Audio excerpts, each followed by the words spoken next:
Back in 2019, I was at the lowest point of my life. I was depressed, I was socially awkward, and I was addicted to junk food. I also remember having absolutely no motivation to do things and being a serial procrastinator. Even those who were like the closest to me, my close friends, my family members, they thought that I wouldn't amount to much in life. And rightly so, because I was just so irresponsible and I was not consistent at anything that I did. But sometime around the end of 2019, I thought to myself that if I really got my act together, if I fixed my mental health and built some discipline, I really could be somebody. Like, I could finally look back at my life and I'm like old and grey and I could be proud of myself. So for the next 5 years, I started seeking ways through which I could optimize my mind. I read hundreds of self-help books, watched thousands of podcasts, tried a bunch of diets, supplements, mental frameworks, you name it, I've tried it. In this video, I'm going to share with you the most effective protocols that completely flipped my life around. So much so that I went from this person who was a total loser to someone who was now working as software engineer at Fortune 500 companies like Dell Technologies, AMD, Synopsys.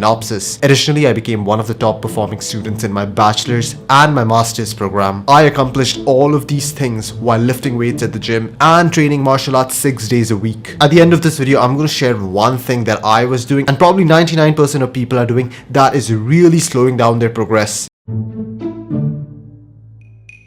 I observed something about myself back in those days, like whenever I used to have a shitty day at school, like some confrontation with peers or got a poor grade, I would feel a lot of negative emotion and I would instantly try to escape from this emotion. I would try to numb myself with social media, video games, fast food, pornography. And this had become sort of a pattern. Each time I was stressed or bored or sad or lonely, these are the things that I would just jump towards. These things became like a crutch to me. And at first this wasn't really a big deal because most people around me were using these same mechanisms. But as years went on, I started to feel worse after using these coping mechanisms. And I almost felt this hint of sadness, this hint of depression 24/7. Another thing that I noticed when I was using these coping mechanisms was that I began to find every other thing in my life as boring. Like, I was quite an ambitious guy. There was a laundry list of things that I wanted to do, but I could never get myself to actually do those things. They were all just wishes and dreams and goals, but I could never make movement towards them. And it's partly because I began to find them boring. Now, both of these symptoms, this hint of depression and this boredom, had one common cause. It was the coping mechanisms that I was using to numb myself out. When you use these coping mechanisms, they release an absurd amount of this pleasure neurochemical into your body called dopamine. Also, when you flood your brain with this excessive amount of stimulation, all of a sudden you get desensitized to other regular productive activities. All of a sudden these activities are not fun anymore, which is why you begin to find them boring and begin to avoid them and then chase more of this hyper stimulating stuff. Also, your baseline level, your normal levels of dopamine, they are being registered as unhappy. That is why you experience this hint of sadness when you use a bunch of these mechanisms for years. So once I learned this lesson that there is no such thing as free pleasure, like all these things which promise you instant pleasure, porn, fast food, video games, doom scrolling, you are literally robbing happiness from the future you. You are experiencing tomorrow's happiness today. So you're basically in some sort of a happiness debt that you will eventually have to pay. This is when my journey really began. I actually sat down, listed out all the things which I subconsciously knew, that kind of knew that they were bad for me. Video games, pornography, fast food. I just knew that I feel shitty after I consume them. I feel guilty. I made a list of all such things and then I aggressively started my battle against them. I decided that I'm going to quit them all like cold turkey. No if, buts, maybe, no moderation, none of that. War. But this is when I learned this crucial lesson that you cannot just quit all of these bad habits, these addictions that you have accumulated over 10 years just using raw motivation. Like, you can't just grind it out or clench your fist and clench your jaw and be like, you know what, I'm not going to use them anymore. It's like your brain has been addicted to these things. So what I then started doing was I actually started learning more about behavioral psychology. I started learning more about other tools like fasting, cold showers, environmental modification, self-image recreations. All these things in combination allow you to actually give up all these bad habits without just having to use raw motivation, without just having to have that mental tug of war. So while I was trying to eliminate these habits, like after the first couple of weeks when the withdrawal symptoms passed away, I started to feel really good. But the thing was that there was a void in my life. Like, I had been playing video games for hours, doom scrolling for hours, and once you suddenly remove all those things from your life, you realize that you have a lot of free time. And to me, free time was the enemy. I was incredibly bored, and you know what they say, right? An idle mind is the devil's playground. Boredom always tempts me to go back into these hedonistic habits. So what I then did was I made a another list, and this time this list consisted of all the productive habits that I knew they were firstly good for me, and secondly these were things that I always wanted to do but I could just never get myself to do. So these were things like going to the gym, taking cold showers, going for runs, meditating, reading books. Like I really wanted to learn more about human psychology, neurology, a bit of philosophy, business. I wanted to learn all these subjects. So every time I felt bored, I picked one activity from this productive list. Any void, any free time that I had, any void that was left by these previous instant gratification giving activities, I filled them with activities from this second list, this productivity list. So something really cool started happening. Like each time I would tick something off the productivity list, like I did this activity today, I would actually feel good. Like your brain literally releases dopamine when you tick something off your to-do list, because it does believe that you're heading somewhere, you're making progress towards something. So the funny part is I was receiving happiness, pleasure, just the way that these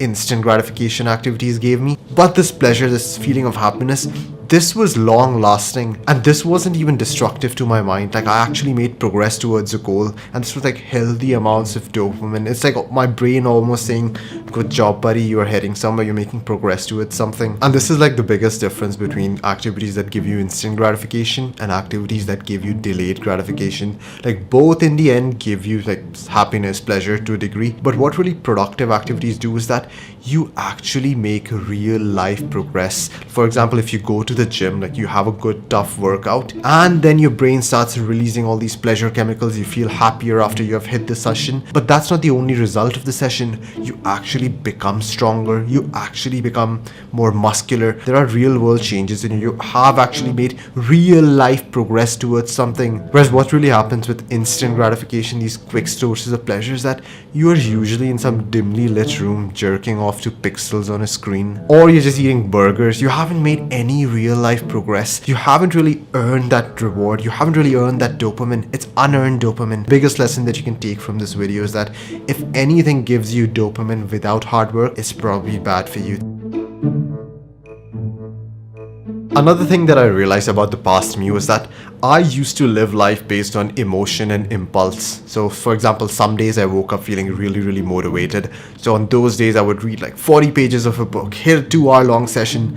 And then on some days I would wake up all cranky, unmotivated, tired.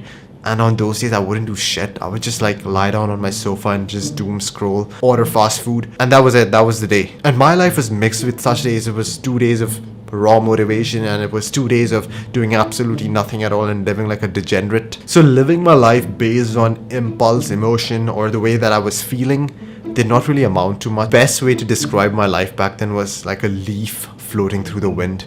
It goes wherever the wind, wherever my emotions take me. This is when I decided to add some sort of structure to my life. The first way in which I added structure to my life was I started living my life based off a routine. Like I had a proper schedule, no more living based on raw emotion. And the best thing about a routine for me was that as soon as I had this time and place for that particular activity, I actually began doing those activities at a much more higher rate. It's like you're almost psychologically and physiologically prepared for that activity to occur. If I knew that I'm going to hit the gym at 7 p.m, by 6:45 I would start picking out my socks, taking out my shirt, wearing my shoes, getting ready to sweat, getting ready to push some heavy ass weight. Back then, when I did not have the time and place for an activity listed down, not only was I not prepared to put the effort, I also used to have this mental debate about what activity should I be doing right now. Should I be going to the gym? Should I be reading a book? Should I be relaxing? And then I had to make these pros and cons lists for each of these behaviors. So all of this was taxing, like really drains your energy.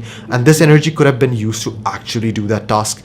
The second way I added structure to my life was actually having a set of rules that I genuinely tried my hardest to never break. And these were rules that I know that if I break these rules, I will fall back into that hell that I came from. For example, I had this rule that I am not going to stay awake after 9 p.m. 9 p.m. I would like bounce into the bed, put my phone on flight mode. I knew that if I have like poor sleep, the next day I'm going to be like total mess, and I'm not going to feel like doing productive things, and I could succumb to hedonistic activities. So that was like a golden rule for me, like nothing after 9 p.m. Another rule that I had was I'm going to fast every single day for 14 to 15 hours.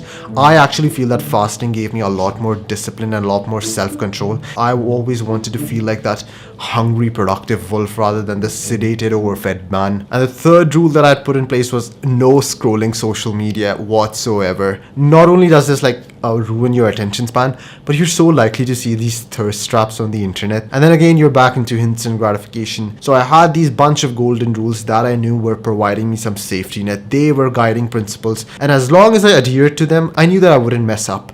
I wouldn't go back into this vicious cycle of instant gratification. So here's the thing that most people are actually doing wrong that is really stunting their progress. Most people are doing what I call pseudo productivity. So Cal Newport is this brilliant productivity guru. He's a computer scientist and he's authored multiple books, and he talks about dividing all work into two categories. So number one is deep work and number two is shallow work. So deep work is this really cognitively demanding, cognitively challenging work in which you're like completely focused in a distraction free environment. Often you're trying to create something new or trying to learn something or trying to learn a new skill, and the work that you do here is of really high weightage. Like this will really excel you in that particular domain. So for example, this could be like learning programming or learning math or preparing for a test or writing an essay or writing a novel. Whereas shallow work is work that does not really require all that much effort, all that much brain power. It's mostly managerial tasks or just housekeeping tasks like responding to emails, attending meetings, replying back to texts. Like these things are necessary, but they're not really going to lead to your growth as a person. They're not going to make you